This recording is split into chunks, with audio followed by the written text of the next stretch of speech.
home prices aren't really up. This will blow your mind today. You're going to get the most complete look at today's home values compared to the past, perhaps than you've ever had in your life. And I've got a mesmerizing image to show you here that could make it pretty hard for you to look away. And you might think, oh wait, come on now, how can this be? Homes cost like 40% more than they did, just about 4 years ago, more or less, depending on your area. Well, I have got a mic drop moment coming to show you why home prices really aren't up at all.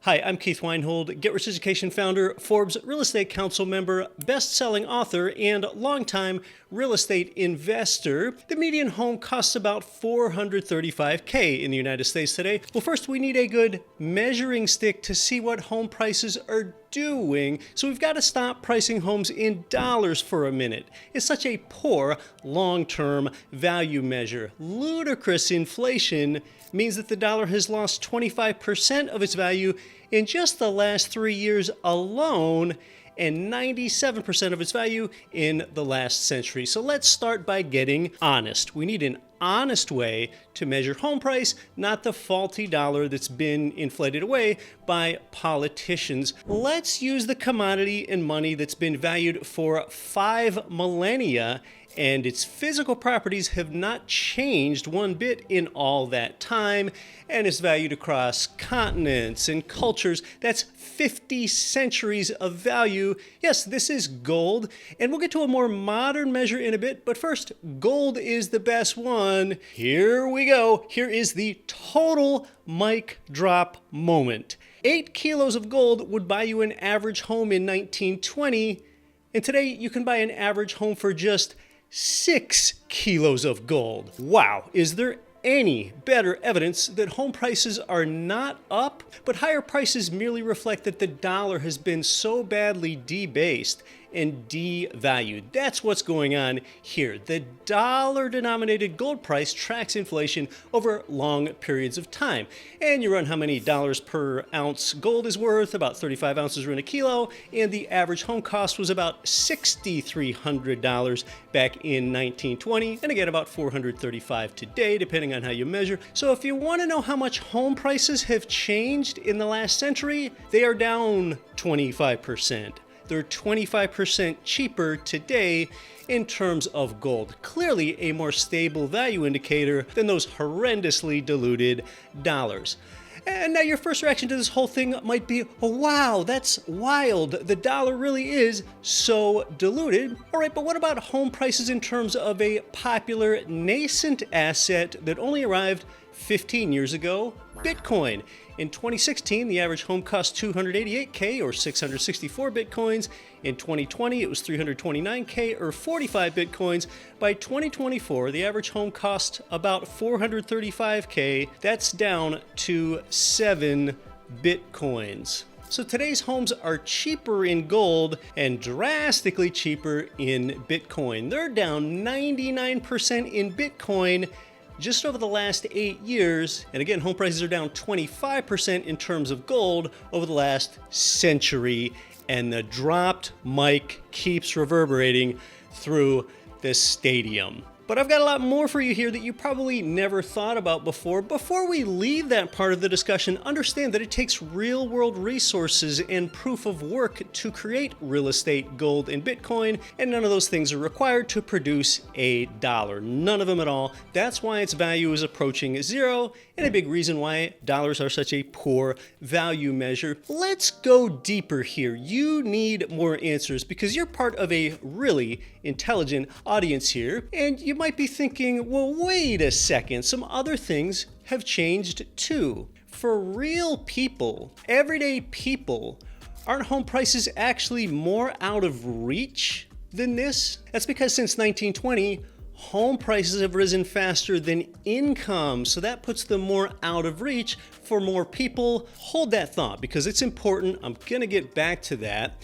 Something else has changed. A home's lot size is smaller today too. The land that comes with the property has a smaller area. And let's understand too, homes also use some cheaper materials today. For example, the heavy milled raw wood doors of yesteryear, Well, they've given way to molded particle board today. Now, some of these thoughts, they're really starting to build the case, some evidence here that homes should be cheaper than they are today. After all, let's keep going because this gets more interesting. And by the way, if you like stuff like this, go ahead and subscribe to the channel and hit that little notification bell too. That bell, along with the subscribe, is the only way that you'll be sure to see my next video. Thanks in advance for the subscribe. Now, mortgage rates themselves, just rates in isolation, they don't put homes out of reach at all because the long-term average is 7.7% per Freddie Mac. Yes, that's on the 30-year fixed rate mortgage, and that average goes back to 1971 when they first began tracking them. Now, you can make the case that U.S. homes should cost even more than they do today. Earlier, I pointed out that prices have risen faster than incomes in the last century. But today, you can get a mortgage with a down payment of 20% and even as little as 3% down, and you've got 30 years to pay it off today, and you only had 5 years to pay it off. Oh, well, how long would it take the average home buyer to save up a 50% down payment today and then pay it off in 5 years? Well, a lot longer, putting that home further out of reach a century ago. So home ownership could very well be more out of reach back then than it is now when you consider how people actually buy homes. In a lot of advanced nations, homes are way more pricey than they are in the US. Even next door in Canada, they cost about 20% more than US homes. And Canadian salaries are lower than US salaries are too, yet their prices are markedly higher. On some levels, you're getting more home today in the US than you were a century ago. A 1920 home would feel savagely uninhabitable if you tried to live in one now, and here's what I mean. In 1920, just 1% of homes had electricity and full plumbing, and today 99% of homes have electricity and full plumbing. And what I mean then by savagely uninhabitable is, sheesh, enjoy walking to the outhouse in the middle of the night when it's 35 degrees and no electricity, light a candle, I guess, start a fire.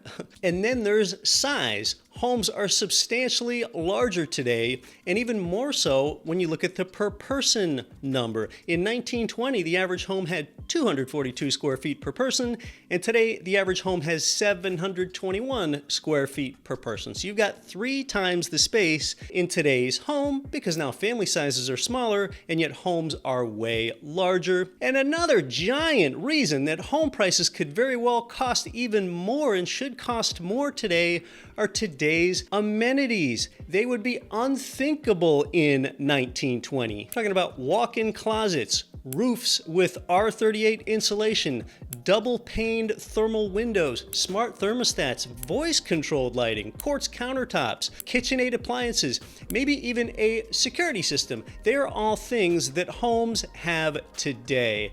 And I mean, gosh, even the fact that you have more basic things that they didn't have back then, like a garage, a heated garage even, finished basement, air conditioner, and modern washer dryer. I mean, just those more basic things alone, those things would leave a 1920 homeowner awestruck with their mouth agape. Maybe even flabbergasted. But you're not flabbergasted. You're used to that stuff in a home. Those old folks from yesteryear, they wouldn't even believe all that you get with a home today, but yet that 1920 home would have cost you more in gold than today's sizable homes with all of our plush amenities and advantageous mortgage financing. So overall, you can see that there are a lot of countervailing factors here, tempering that it took 8 kilos of gold to buy a home a century ago, and it takes just 6 kilos today. The bottom line here is that long-term real home prices are not up, dollars are down because they've been printed like crazy, and the latest Case-Shiller numbers tell us that home prices are up 6.4% year over year, and no one really knows the future from today, but nominal home prices, they do have the room for even more growth. They could keep rising for years. And Dustin on social had a funny comment about this. How many Baconators from Wendy's would it take to buy a home today? I don't know. I guess that's a hamburger. I don't go to Wendy's. Maybe then a home costs 60,000 Baconators today, we'll say. Now, how much home price appreciation or decline do I think will take place this year? I'll give you an answer and an exact number to the percent. Watch this next video. It's a forecast on what's going to happen to real estate values and why.